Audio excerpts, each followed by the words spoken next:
Je le connais depuis la communale, le mec qui est là sur la photo, à la première page du journal. Mais je ne le reverrai pas de sitôt, il a saigné le vieil Némère et buté le flic. Et costaud.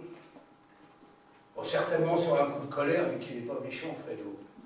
Il a liquidé sa frangine, une salope, une rien du tout. Parce qu'il ne voulait plus qu'elle tapine. Elle a calanché sur le coup. Ça, c'est des histoires de famille, ça ne regarde pas le populo, puis c'était jamais qu'une fille. Bon. À part ça, il est gentil, Fredo. Il a pillé la Banque de France pour rendre service à des copains, pour améliorer leurs finances. Il faut bien que tout le monde gagne son pain. Il y a 2-3 employés de la banque qui ont pris de la mitraille plein la peau, bon Dieu, dans ces cas-là, on se planque. Et c'est pas de sa faute à Fredo. Il a vaguement fait du chantage, mais c'était plutôt pour se marrer, pour avoir l'air d'être à la page.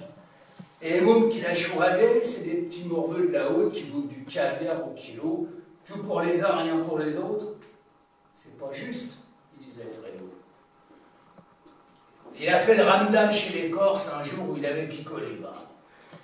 Et comme il ne connaît pas sa force, les autres, ils ne sont pas rigolés. Raphaël a sorti son lingue, tout le monde s'est troué la peau. C'est vraiment une histoire de dingue, vu que c'est tous des potes à Fredo. Les 2 voyous de la place Pigalle qu'il a flingué d'un cœur léger. Moitié camé, moitié pédale, il fallait bien les corriger. Sinon, peu à peu, qu'est-ce qui se passe? Un jour, ça s'allonge au perdreau. Total. Qui c'est qui paie la casse? C'est Nausée qui disait Fredo. Un coup de pique-feu dans le Péritoine. Et Fredo s'est retrouvé comme ça, le cul sur le faubourg Saint-Antoine. Qu'est-ce qu'il foutait dans ce quartier-là? Bien sûr, il s'est retrouvé tout de suite avec les poulets sur le dos maintenant. Vous connaissez la suite, vous l'avez vu dans les journaux.